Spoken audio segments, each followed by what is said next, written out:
Hello, fellow peasants. Tonight I'll be reviewing Scream 7.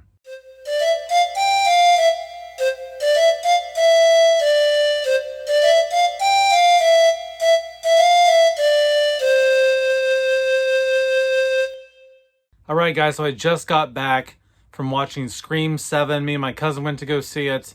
We did an out of theater reaction, so go check that out as well. And I will be doing a spoiler review at the end of Sunday so that it gives everyone the weekend to go see this before they watch that. But right now, this is a spoiler-free review. And so Scream 7, what is Scream 7 about? Scream 7, Sidney Prescott she's moved away. She's in a small town. She's living her life with her kids and her husband, who's a police officer. And she's just trying to move on away from the Ghostface trauma. But the Ghostface trauma finds her again, and it's threatening to kill her daughter. And she now needs to take on the role of a mother and protect her daughter because now her children are wrapped up and involved in this shit, okay? So what do I like? What do I not like about Scream 7? Before I get into it, I just want to say, you know, I went into this with my expectations being, this is the 7th installment in the franchise.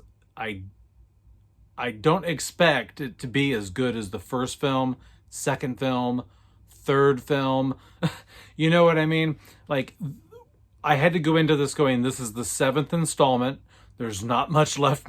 There's not much material left for them to play around with. By this stage in most slasher franchises, they shit the bed with a Jason Goes to Hell, Freddy's Dead, Halloween Resurrection, you know.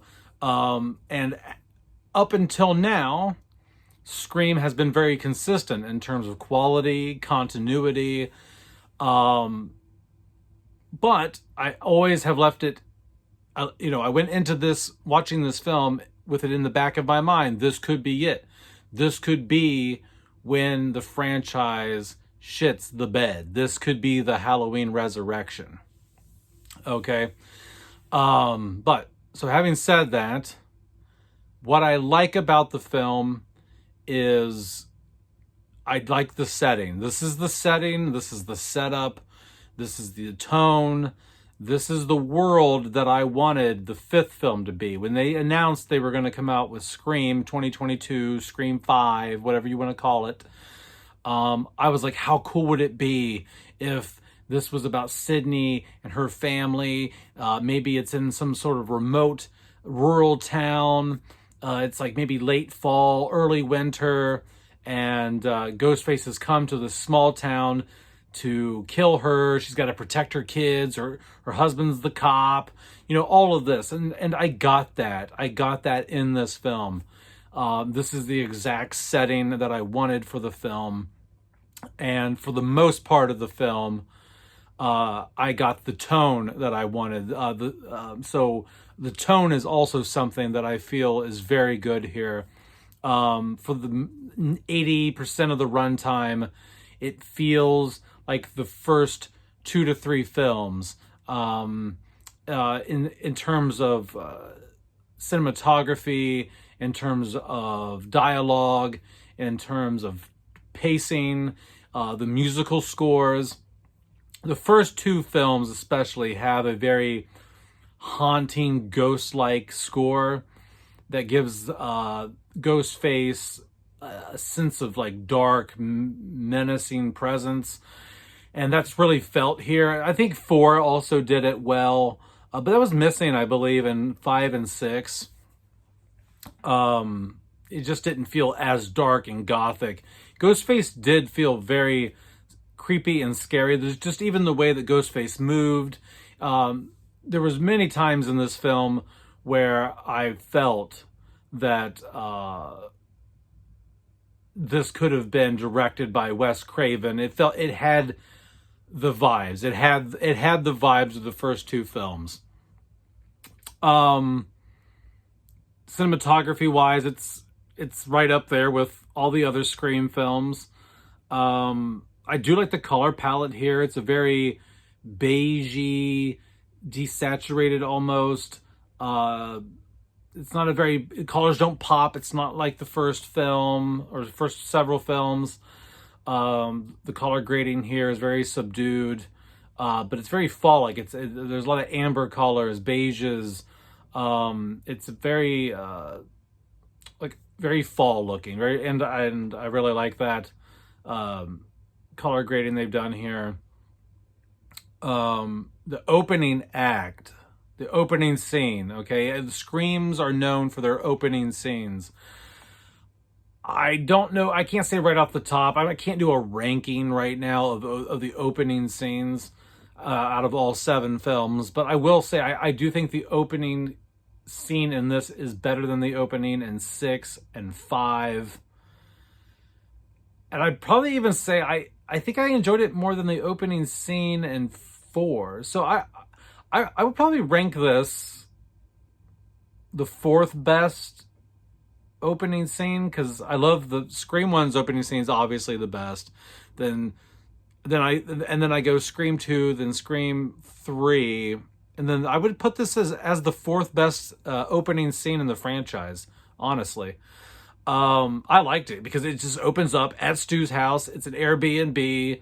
It's very meta because Stu's house is actually a it's actually an Airbnb in real life. You can go rent the house they shot the first Scream at. So I thought that was really cool. So yeah, I think, and just the tone and the setup of the opening act, it was very good. It was very tongue in cheek, and it was done very well. So I really liked the opening. I liked Sidney Prescott in this a lot more than I did in Scream 5 and more than I did in Scream 4. Sidney, and this is Sidney's film. Sidney has a lot of screen time. This is not like Scream 4 where she's kind of playing background to the new cast, or Scream 5 where she only comes in halfway through, but she's not really getting a lot of screen time. This is Sidney's film. She is in this. She is the main character in this, who is protecting her daughter from Ghostface. And that's exactly, once again, what I wanted from the fifth film. I wanted the fifth film to be focused on her, where she's at now in her life. And not so much about focused on a new generation cast and in a high school setting or college setting. I wanted it to be more of a mature adult setting, family setting in a small town, and that's exactly what I got. So I think Neve Campbell, for the most part in this, knocked her performance out of the park. I think she did a really good job. I don't think she's done this good of a job since Scream 3, I don't think. And she wasn't in Scream 3 a lot, but what she did do in Scream 3 was really good. So I think this is her best performance since Scream 3, honestly. Let me see, what else? In terms of the kills here are brutal. They're not as brutal as people are saying. A lot of people are saying that, oh man, this is up there with Terrifier and stuff. Not really. I mean, some of it does go further than other kills in the franchise, but I can't say it's over the top violent or anything. There is one kill scene that I was like, dang. It was funny, but it was brutal, but it was funny at the same time, the way that it was done. And it's done in there's a scene in a tavern. I'm not gonna go into details, but there's a scene at a bar at one point, and let's just say Ghostface gets very creative with some of the machinery behind the bar for one of his kills. Ghostface in this, like I said, very menacing, very creepy. and brutal, quick, realistically strong. Like, you know, there are times at the very end in the third act, which I'll get into in the spoiler review, that are a little far-fetched and you wouldn't be able to come back from that. But for the most part in the film, when Ghostface is kicked and punched, you know, they react as if a normal person would. Like, you know, in the first few films, Ghostface was human. They tripped over things and they fell and they made noises when they got punched and kicked because they were a real human being. They weren't Michael Myers or Jason Voorhees, and so it was nice to see a return to that as well, seeing a more realistic, vulnerable, human side to Ghostface, which I think makes it creepier when Ghostface is more human-like in their ability to be hurt, because then that makes it even more real. It means anybody could be Ghostface. Ghostface isn't this universal Hollywood monster that's unstoppable or something, because it makes it feel like, oh my god, like anybody in my life could be Ghostface. Anyone at school could be Ghostface, you know. So I think that was cool.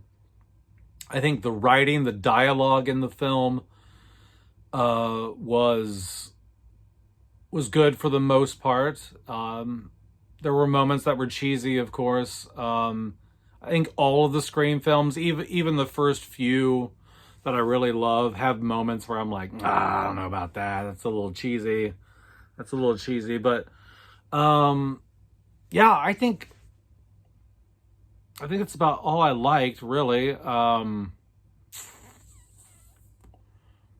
only thing I really didn't like, guys, was the third act. And I knew going in that a lot of people had issues with the third act. And I completely see why. I'm just gonna tell you, this isn't a spoiler, and I'm not gonna tell you who it is or anything or what the motive is. But the motive, I could have wrote a better motive. Okay, I think anyone watching this video, if they took like an hour to sit down with a pen and paper, could write a better motive than what was given in this. I just think the movie is so strong up until the reveal, and it's such a shame because I do feel if they would have nailed the reveal and made it make sense, justifiable, I think that this could have been a contender to be my fourth favorite in the franchise. But sadly, I don't think they did. I don't think that they did a good job with the third act. Or should I say the reveal? Not all of the third act is bad. It's just the reveal is very. The dialogue in the reveal, you know, towards the end is very cheesy. People say things they wouldn't ever really say in real life. It's done for like fandom. It's just fan service dialogue. It's like Halloween Kills dialogue when Laurie's like, I'll take his head as he takes mine. And it's like Shakespearean. It doesn't get quite that bad, but there's just some stuff where it's just like, no, you wouldn't talk like that. But yeah, the killers and the motive it just didn't make any sense, really, and it just falls flat on its face from there. But all in all, when I'm taking the picture together as a whole, because I'm not somebody who watches Scream films solely for the killer reveal and motive, okay? Like, I watch them because I want to go watch a proper slasher, right?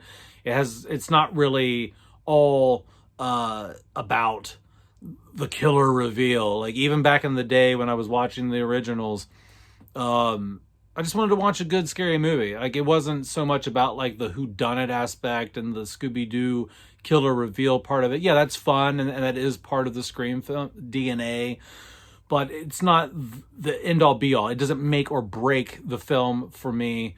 It can hinder my thoughts of it, of course, but I would say overall I did enjoy this film. If I were to rate Scream 7, um, I think if the reveal had been justifiable and would have been better, I think that this could have been.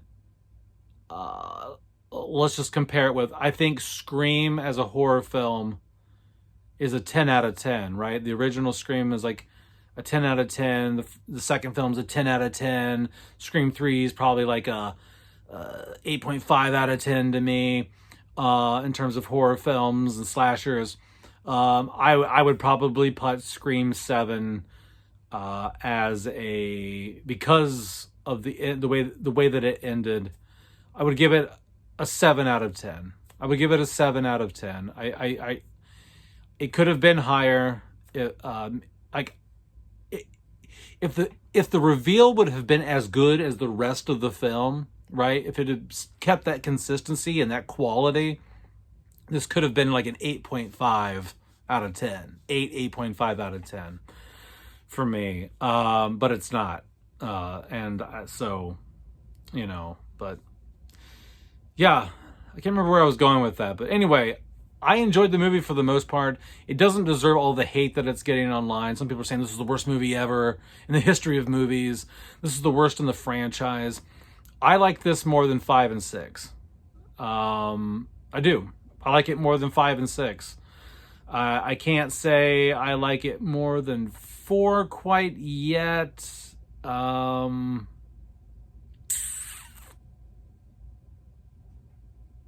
I don't know. Right now it's kind of tied with 4 for me, maybe. I don't know. I'm going to do a ranking here also this weekend. So stay tuned for that. So stay tuned for the rankings. Stay tuned for the spoiler review where I go into more details. But for now, I'm just going to let you know I enjoyed the film up until the reveal. I think they knocked it out of the park for the most part until the reveal. All right, guys, let me know in the comments below what you think about Scream 7. And please don't put any spoilers down in the comments. If you do, they will be deleted. I am doing the comments for this channel to where I moderate them and I review them before they are seen by anybody. So you can post whatever you want in there, but it will not see the light of day, okay, if it's spoilers. So, all right, have a good one, peasants. Peace out. Bye-bye.